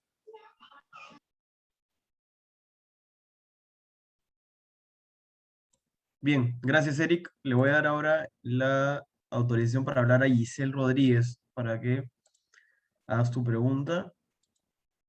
Hola Giselle, buenas noches. Te escuchamos. Doctora Sabache, buenas noches. Buenas noches. Hola. Dos casitos, doctor. A ver. Mire, en el nuevo Código Procesal Penal se sabe que no existe la reserva de investigación como en el antiguo código que había el archivo provisional, ¿no es cierto? Estamos frente a una figura, le pongo, es un caso mediático, una figura que comienza por el delito de desaparición de una persona por desaparición, ¿no? Un caso de X, una señorita desapareció, se fue, la familia denuncia y dice desaparición de personas, ¿ya? La investigación sigue como tal, como 2 años. Seguía por desaparición. Cuando la unidad de desaparición dice nosotros ya no podemos seguir con la investigación, se deriva a la división de homicidios, ¿no es cierto? Homicidios, ya en tanto a hacer las investigaciones, se llega a encontrar un indicio por ahí por un levantamiento del secreto de comunicaciones que se levanta unas celdas.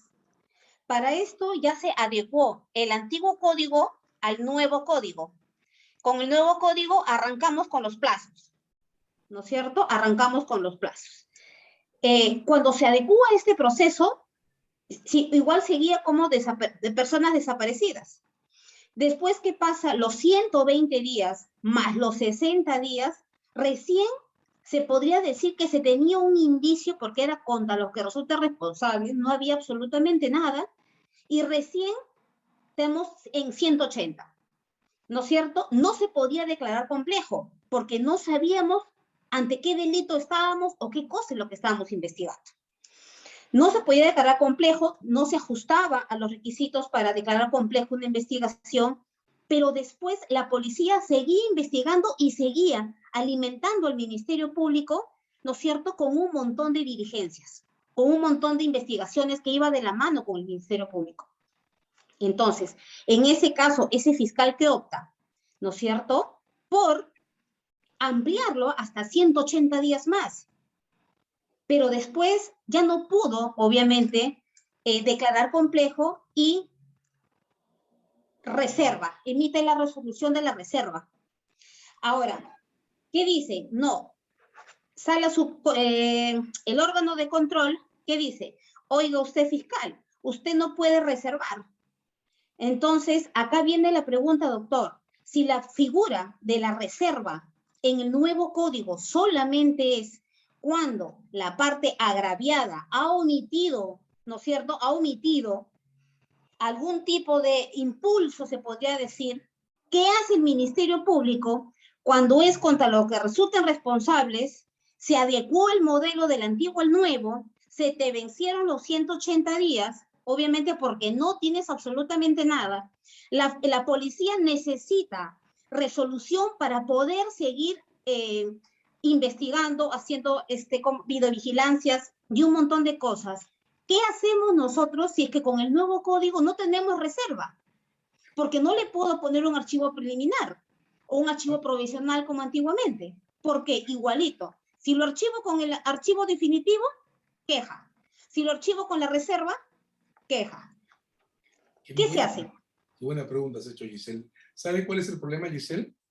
Que en el código del 2004, en el texto original, tampoco había investigación preliminar. ¿De acuerdo? En el diseño original, en el 91 y en el 90, no había investigación preliminar. Lo único que había en el diseño original, 91 y 90, era un plazo para completar los cargos. Es decir, me falta la partida de nacimiento, no sé si es mayor de edad o menor de edad, médico legista. No tengo un documento claro de identidad de la víctima. Me falta confirmar si el pago se hizo. 20 días, ¿se acuerdan? Sí. En el diseño original eso no pasa porque el diseño original, ese tipo de cosas, las investiga la policía sin fiscal. Cuando creamos el procedimiento preliminar, creamos un procedimiento lleno de vacíos. Uno de ellos es qué cosa pasa con los casos sin imputado y de evidencia precaria. Porque los plazos suponen un procedimiento en marcha. Y los plazos suponen un imputado. Digamos, ¿de quién es el derecho que se viola en una investigación contra quien resulta responsable si no hay imputado? El derecho del plazo es el derecho del imputado. El plazo, como derecho, se transmuta en el retardo injustificado. Y el retardo injustificado supone incertidumbre sobre alguien. No hay violación al plazo si no hay imputado. Ese es el problema. En el esquema original, las reglas se construyen porque el procedimiento preparatorio supone imputación. Primer defecto. En el esquema original no hay procedimiento preliminar. Lo hemos creado por pura práctica, sin reglas. Hemos creado un procedimiento que no existía, le hemos puesto posibilidad de imputación. Y como le hemos puesto posibilidad de imputación, le hemos creado una regla de plazos duros.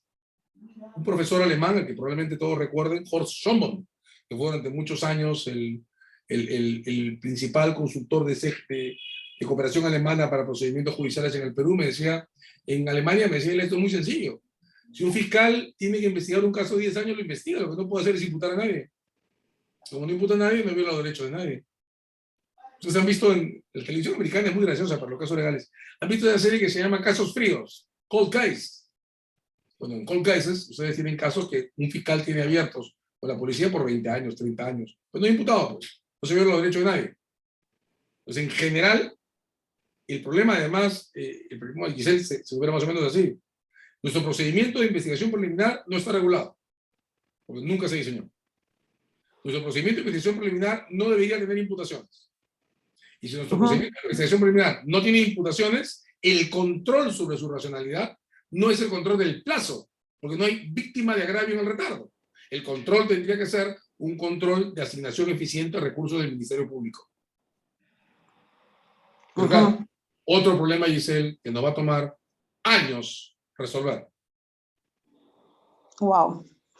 Entonces, doctor, si estamos ante un LQR, una persona desaparecida, seguimos avanzando con la investigación, ya estamos obviamente con el famoso semáforo, sigue avanzando, control interno lo tenemos, encima. Y la pregunta de control 180 interno días. la pregunta de control interno es, señores, ¿el derecho de quién estoy violando? Si mi caso es contra los que resultan responsables. ¿Qué es lo que esperan? Hay una persona que ha desaparecido, hay una familia que está sufriendo la consecuencia de esa desaparición, no lo encuentro y no tengo evidencia. ¿Qué hago? ¿Cierro? Claro, debería ser, es más, la investigación es porque cerraste y porque emitiste una resolución, obviamente de reserva. Pero ojo, si no emito la resolución de reserva, que digo continúa con la investigación, hubiera tenido que archivarlo. ¿Reserva en beneficio de quién si no hay imputados? No La hay reserva. imputados. Yo soy un fiel creyente, de que en situaciones asimétricas, como las que produce la investigación preliminar, la reserva es un expediente que permite compensar la insubsistencia de la imputación preliminar. Sí. Pero yo prefiero admitir la reserva que admitir la inevitabilidad de la imputación preliminar. Desde mi punto de vista, la investigación preliminar solo debería abrirse sin imputados. Sin imputados, claro. Si se abre con imputados la investigación preliminar, que siempre puede conducir a ningún lado, entonces la reserva puede generar un punto de equilibrio que saque a los imputados y que permita terminar lo que la Fiscalía comenzó en preliminar. Pero si no hay imputados, ¿a quién le reservo qué? De nuevo, y si no hay imputados, ¿el derecho de quién es violado? Pero ¿cómo se sigue la investigación? Bajo el derecho a la verdad. ¿Cómo seguimos la investigación? Bajo las reglas del derecho a la verdad. Hay una familia, uno de cuyos parientes ha desaparecido, y esas personas, el Constitucional ya lo ha dicho, tienen derecho a que el Estado haga su mejor esfuerzo posible para averiguar qué pasó. Y el derecho a la verdad no tiene límites temporales. Doctor, disculpe, una sentencia del TC que hable sobre el derecho a la verdad. Hay un montón. En Google, en la página del TC, solo tiene que poner usted derecho a la verdad y salen todas. Bacán. Doctor, otra pregunta, usando de sus sabios conocimientos. Mire, Tenemos un caso de violación de persona adulta, supuestamente con violación, o sea, en el artículo 171. Dos personas, dos chicas mayores de edad, ¿no es cierto? Dos chicas mayores de edad, que bueno, pues salieron y bueno, se tomaron sus copas, pero al día siguiente dice, me violaron. No, me violaron. Dosaje etílico negativo, toxicológico negativo, reconocimiento médico legal negativo, ¿no?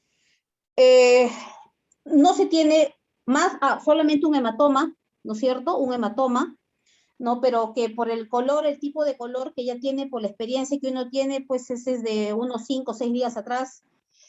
Y la fiscalía, ¿qué es lo que hace? Formaliza preparatoria con prisión preventiva.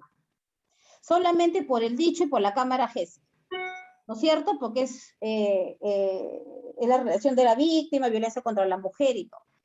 Cuando la fiscalía solicita la prisión preventiva, ahí en el 171 señala, después de haber puesto en estado de inconsciencia, o dice, la imposibilidad de resistir. El Ministerio Público, el colega, lamentablemente, no lo encuadra, es o en estado de inconsciencia o en posibilidad para resistir. Presentan la prisión preventiva. El juez simplemente dice, bueno, sí hay, dice, porque estuvieron llevando licor, porque ellos no niegan haber mantenido relaciones sexuales, ellos dicen sí, hemos tenido relaciones sexuales, pero han sido consentidas, ¿no es cierto? No se niega la relación sexual, lo que se niega es haberlos puesto en estado de inconsciencia o imposibilidad de resistir, lo que el Ministerio Público no lo ha acreditado, ni siquiera ni indicio ni como nada. Es más, como vuelvo a repetir, el dosaje es negativo. Prisión preventiva. Fundada la prisión preventiva. O sea, cosa de locos, ¿no? Pero lo más acá, lo más que llama la atención es esto. Cuando presentan la parte agraviada, la parte procesada ya con prisión, presentan la apelación, la sala, en vez de, ¿no es cierto?, declarar infundada y dar inmediata libertad, ¿qué es lo que hace la sala? Dice, está bien, el juez no ha valorado, el juez no ha sustentado, se ha vulnerado el debido proceso, o sea, le da la razón a los procesados, a los investigados, pero en vez de revocar, dice, no, que como el Poder Judicial lo ha hecho mal, que se pase a la mesa de partes única y que se nuevamente otro juzgado dicte fecha y hora en 48 horas para que se dicte y se lleve a cabo una nueva prisión preventiva. ¿Qué es lo que hace este horror? ¿Qué es lo que hace esta sala? Obviamente, este nuevo juzgado le dice al Ministerio Público, voy a estudiar, y no nos vuelva a traer este tipo de procesos. La afectación, doctor. Mire, yo debo confesarle, Giselle, que tengo una desconfianza instalada a dudar de la palabra de una mujer en un caso de violación. En segundo lugar, tengo que decir que uno de los defectos más importantes que encuentro en nuestro régimen de prisiones provisionales es que no contenga una cláusula autónoma de detención por protección, que pueda ser predicada, digamos, el derecho comparado existe, en el español está instalada ya, que pueda ser predicada en aquellos casos en los que la prisión preventiva se vuelve necesaria por amenaza de repetición o coacciones posibles. En general, sí encuentro que tenemos una narrativa legal fuertemente desenganchada de ese tipo de casos, y eso me hace imposible emitir un comentario sin revisión completa de antecedentes, pues siento que por lo general invisibilizamos las historias verdaderas de afectación vinculadas a derechos de las mujeres. Tendríamos que empezar a aprender, por ejemplo, que el acceso sexual en condiciones de alcoholización mutua no es acceso libre. Y así como hemos aprendido que las personas adultas no tienen relaciones físicas con personas menores, que los abogados no pueden entrar en situaciones de riesgo con practicantes, ni los médicos con estudiantes de medicina, así como estamos aprendiendo a manejar una serie de inhibiciones que protegen a las mujeres, tenemos que, creo que todavía no lo estamos haciendo, una narrativa legal que deje en claro que en esta parte el derecho, todo, también el penal, tiene que subordinarse a objetivos de protección. Yo querría pensar que en la escena que usted me cuenta, la sala ha encontrado una necesidad de protección que le ha permitido usar un esquema que sí existe. Porque sí es posible que desde el punto de vista de las autoridades, el juicio de una falta de motivación suficiente sobre una prisión preventiva no conduzca, si hay riesgo para la víctima, a la excarcelación automática de los imputados y conduzca más bien a una regla de subsanación de la motivación sin liberación. Es lo que hizo el Tribunal Constitucional en el caso de terrorismo, es lo que hizo la Corte en Castillo Petrucci. No veo por qué no se puede hacer en los casos de violencia sexual contra mujeres, pero sí creo que falta un dispositivo claro que deje en claro que la prisión preventiva en este tipo de casos puede tener un efecto de protección sobre el que hay que discutir y sobre el que hay que textualizar. No podemos protocolizar este tipo de casos, porque por desgracia creo que nuestro discurso legal infravalora las posiciones de las mujeres víctimas de violencia sexual. Ya, doctor, gracias. Bien, doctor, me parece que ya no hay más preguntas. Último llamado, le quedan 3 minutos. ¿Alguien tiene una pregunta adicional? Yo, mientras piensan si alguien hace otra pregunta, les agradezco muchísimo ese tiempo. Sé que es un tema árido. Sé que, digamos, si estos comentarios han producido más preguntas que certezas y más dudas que convicciones, pues entonces hice mi trabajo. Porque de varias maneras este es un tema en el que el objetivo más fuerte es mover concepciones que están sedimentadas y que pueden no ser necesarias y que pueden ser más bien de urgente revisión entre nosotros. De modo que si no me preguntas, yo les agradezco esta oportunidad y estoy siempre a su disposición. Muchas gracias. Bien, mil gracias, doctor. Gracias a todos por haber estado conectado. Esta sesión será grabada y será colgada en su plataforma. Que tengan muy buen día. Gracias. Buenas noches con todos y con todas. Gracias.